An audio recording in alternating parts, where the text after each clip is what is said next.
My loved ones, what I'm about to share with you is very unconventional, so make sure you pay close attention. While crypto enthusiasts continue to bicker over supply, argue over market size limits, and obsess over charts, the largest global financial revolution in more than 30 years is happening right beneath their eyes. After decades of historically low interest rates, Japan's economy is trembling. The yen carry trade, a major global force, is literally disintegrating in real time while yields are exploding and capital is changing its course. Once you grasp the implications, you can begin to see a future where XRP is more than just a cryptocurrency. It becomes a liquidity tool poised at the epicenter of the storm. To ensure you don't miss the next video, subscribe and hit the like button if you're new here or if you love this kind of stuff. All right, let's jump right in. Japan maintained zero or very zero interest rates for more than 30 years in a row. What this means is that practically unfettered borrowing was the cornerstone of their monetary system. Also, international organizations develop a dependency. When borrowing money is free to invest in anything that yields a larger return. They borrow yen at nearly zero interest, convert it to dollars, and then invest it. US equities, bonds, technology, developing economies, and yes, cryptocurrency too. The result was the yen carry trade, which is now a major player in the international financial markets. We're talking about vast sums of money. Global markets were given a breath of fresh air by that influx of low-interest funds. Everything surged from the free capital.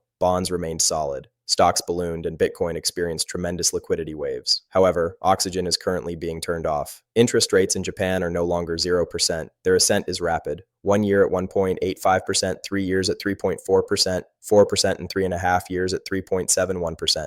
Japan considers those figures to be enormous. That's quite challenging. There was a tsunami. Furthermore, institutions are suddenly incentivized to withdraw their funds from US and global assets as Japanese yields climb.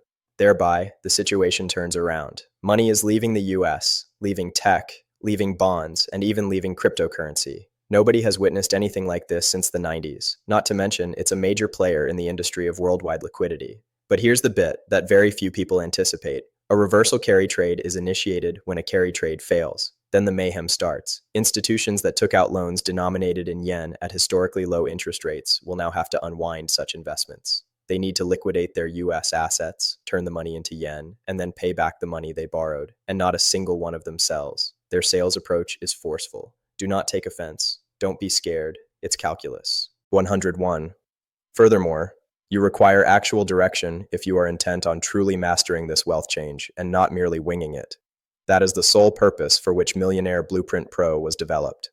In this comprehensive package, you will find the XRP Millionaire Blueprint, the 100 times stock methodology, and exclusive weekly XRP insider alerts. Everything you need to gain an edge in this market is included in this comprehensive package. You can find the link in the comment that has been prominently shown. Come on, let's get down to brass tacks. This is where XRP makes its unique entrance into the discussion. Lack of liquidity occurs upon occurrence of the reverse carry transaction. Exchanges tremble, more swings in the market. Despite doing nothing wrong, assets are being sold off due to market pressure. What about organizations? Liquid assets are sold off first. Bitcoin is a part of it. Not because they detest Bitcoin, not because anything is wrong with Bitcoin, but because it's instant liquidity. Big money sells what they can sell rapidly. But here's where the chance for XRP opens. In every liquidity crisis, the assets that transfer money quickly become the most valued. That implies tools that decrease friction, tools that settle promptly, technologies that lessen FX pressure, and that improve cross-border payments. And who needs those tools the most right now? Japan. Japan is not just another country. Japan is one of the major FX markets in the world. It's one of the major cross-border payment centers in the world. Organizations in Japan transfer trillions of dollars annually across international borders. And Japan has something most countries don't. Deep, long-standing links with Ripple and XRP. SBI, one of the largest banking organizations in Japan, has been officially associated with Ripple for years. They've invested in Ripple technology, tested digital settlement, ran validator nodes, established connectors, and actively promoted the growth of XRP's utility. Just think about the consequences of a reverse carry trade that picks up speed. There is a scarcity of funds. Foreign exchange spreads expand. The costs and risks of cross-border settlement are rising. Time is money. Financial markets are under pressure. Price increases occur suddenly. On the other hand, banks value swiftness and clarity. When it happens, institutions pay little attention to the hype. Community drama is irrelevant to them. Memes are irrelevant to them. To them, it's all about results. Plus, that was the primary motivation behind creating XRP. Quick settlement, less foreign exchange friction, low liquidity cost, and finality in cross-border money transfers. That is the significance of Japan. No, Japan isn't an afterthought. It's where all the foreign exchange flows happen.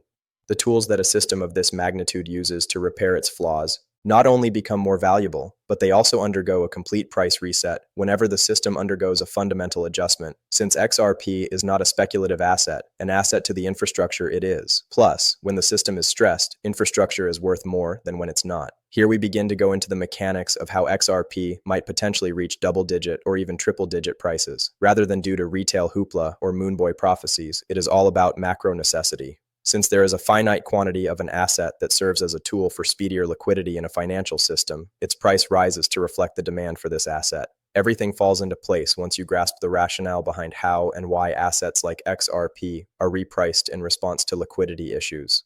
As interest grows, prices rise in a liquidity expansion cycle.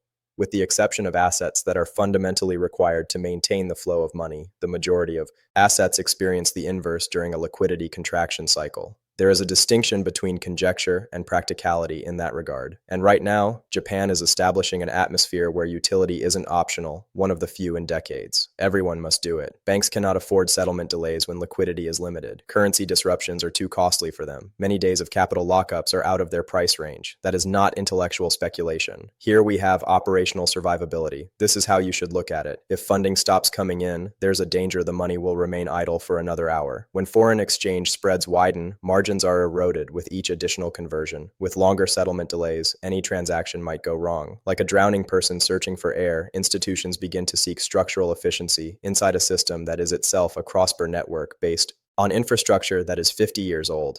The 1970s saw the creation of SWIFT. Accounts with Nostro Vostro were created at an earlier stage. They were never designed to handle the complexities of today's interconnected supply chains, daily FX turnover in the trillions, or fast on-demand settlement, especially not in a scenario where the world's liquidity is upset because Japan, the world's second largest investor, reverses a carry trade that has been going on for decades. At this very second, XRP and similar assets are no longer considered optional technologies. In a system that is under stress, it acts as a pressure valve using streamlined mechanics. Let's dissect this. These days, banks face settlement risk, foreign exchange risk, capital lockup, delayed finality, and significant operational costs whenever they transfer funds internationally. Under typical circumstances, that is now incorporate the carryback trade, factoring in Japanese yields, investors are being pushed to withdraw trillions, increase the cost of each conversion by factoring in foreign exchange volatility, incorporate sales necessitating quick repositioning. All of a sudden, financial institutions are faced with more complex and volatile money flows than they have seen in decades. And therefore, the question arises when a system's foundational components aren't up to the task. What redeems it? Nothing but facts, no stories, no retail guesswork. A device that can rewire the pipes while you watch is required. Something that decreases capital lockups, shortens settlement cycles, and offers quick finality while also eliminating foreign exchange friction. XRP is unique among assets because it was built specifically to do it. A high-efficiency settlement asset's value increases in relation to the system's stress level. All factors other than supply and demand affect prices. Workload is the key in order for an asset to meet the demands placed on it by institutions. What level of liquidity is necessary for it to possess? Institutions require assets with sufficient value to move the volumes they are projected to move, which is why utility-driven assets tend to gain in value. The market will structurally revalue an asset higher if it can manage cross-border settlement, but is currently priced too low to do so efficiently. To a similar extent, the prices of oil, steel, and electricity all fluctuate in response to market forces. The pricing is adjusted as needed by the system. Just like petroleum or manufacturing infrastructure, XRP facilitates the transfer of funds around the world. Adding Japan to the mix is the next step. You can't call Japan a niche user. Its economy relies heavily on foreign exchange. Its institutions process massive amounts of settlements, with regions including the United States, Europe, Southeast Asia, and Oceania. A stronger yen is the result of a rise in Japanese yields. Faster repatriation occurs as the yen strengthens. Volume across borders increases as repatriation speeds up. During a liquidity contraction, cross-border volume increases, amplifying every inefficiency. At this point, the congruence between XRP's design and macro reality becomes apparent. Tools to stabilize high-volume foreign exchange turnover, quicker settlement, cheaper foreign exchange handling, less friction in multi-currency flows, and more efficient liquidity corridors are all necessities for Japan. Japan is already one of them. Regulatory receptivity to digital settlement systems, testing of infrastructure, SBI, and long-standing collaborations with Ripple. No, that is not conjecture. The necessary framework is already there. Whether or not Japan will employ digital settlement technologies is not the question. When will Japan's liquidity crisis necessitate their widespread use? Furthermore, adoption is always accelerated by stress. Consider previous financial meltdowns. New systems did not emerge during periods of tranquil markets. Anarchy ensued. Recent financial technology was born out of the financial crisis of 2008. Worldwide digital payments were expedited due to the COVID situation. More efficient instruments are pushed into the system with each liquidity constraint.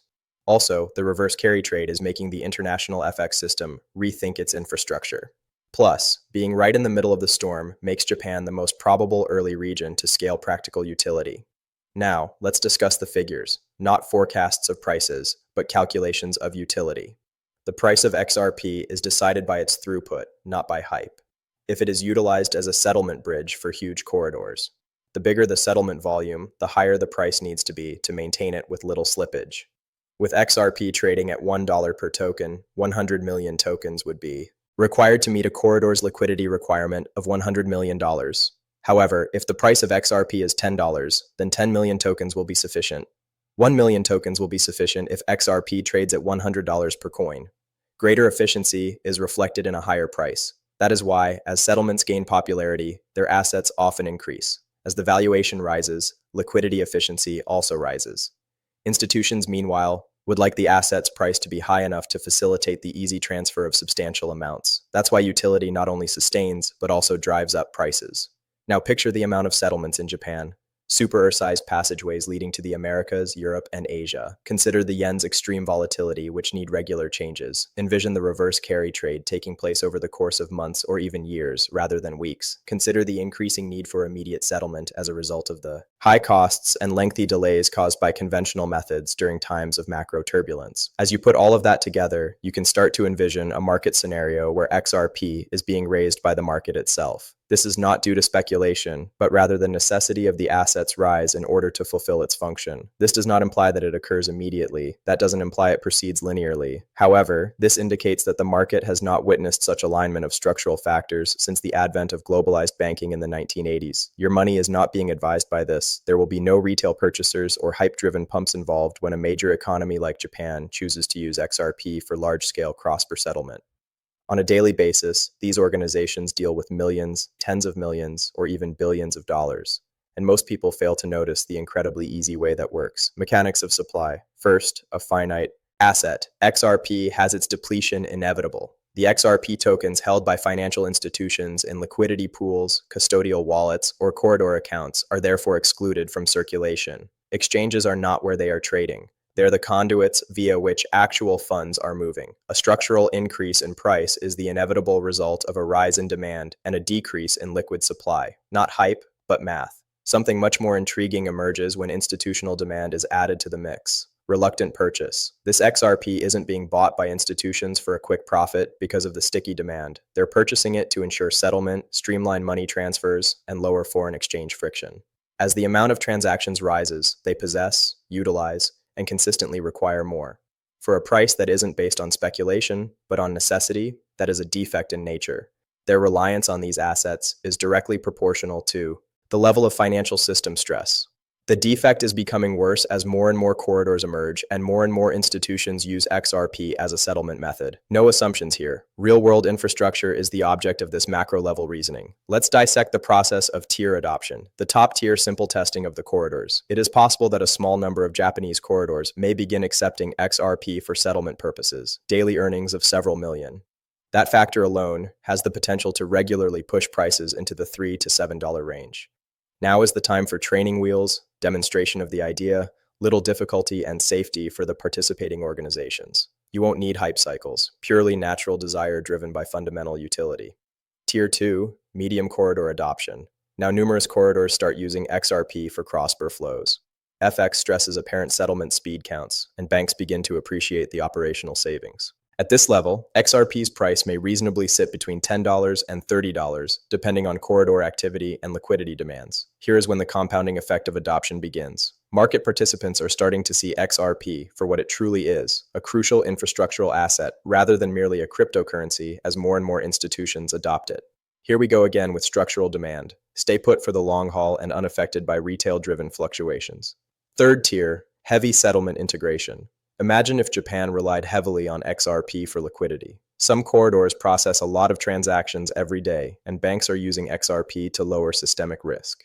Already, XRP is acting more like a fundamental financial instrument and less like a speculative asset. Natural adjustments could bring the price down into the $50 to $100 range. In the conventional sense, it is not a moonshot.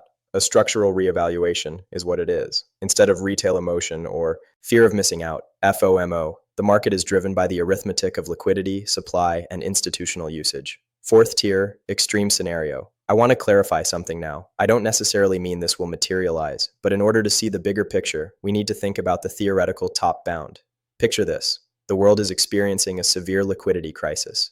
The strain on foreign exchange markets is rising, and XRP is the go-to solution for settlement corridors. Fast, dependable, low-cost settlement technologies are required on an unprecedented scale by financial institutions and banks. The market adapts in real time to make sure XRP can manage the demand. In this scenario, valuations in the triple digits become theoretically possible, not due to speculation, but as a result of the inherent systemic requirements. The distinction between retail speculation and institutional necessity must be grasped in this context. Spikes in retail-driven enthusiasm don't last. Emotions cause them to come and leave. Persistent is utility-driven adoption. There is no pursuit of green candles by institutions. Operational issues are being addressed by them. Memes are irrelevant to the system when liquidity stress is present. Efficiency is its primary concern. This is precisely why XRP was created. Fundamentally, it is a liquid asset that facilitates rapid large-scale international payments. You may begin to understand XRP's exceptional positioning when you consider the macro environment, which includes Japan's exit from decades of zero interest rates, the reverse carry trade, which compels the repatriation of liquidity, and the stress caused by foreign exchange, which increases operational risk. Predicting prices is not the point here. The key is to identify the factors that could lead to increased prices. Foreign exchange stress persists, and institutional adoption increases as corridors proliferate. Locked XRP is removed from circulation, further reducing supply in the face of XRP's structural demand compounds. Demand is very stable, since once institutions buy XRP, they don't sell. Settlement of transactions and maintenance of liquidity corridors are both facilitated by it. As a consequence, macro necessity and institutional usage, rather than speculation, drive the price floors in the system. The meat of the XRP calculation then becomes apparent. Structural revaluation is the result of limited supply, sticky demand, and adoption driven by utility. Plus, the Millionaire Blueprint Pro is the place to be if you wish to comprehend this wealth change rather than merely observe.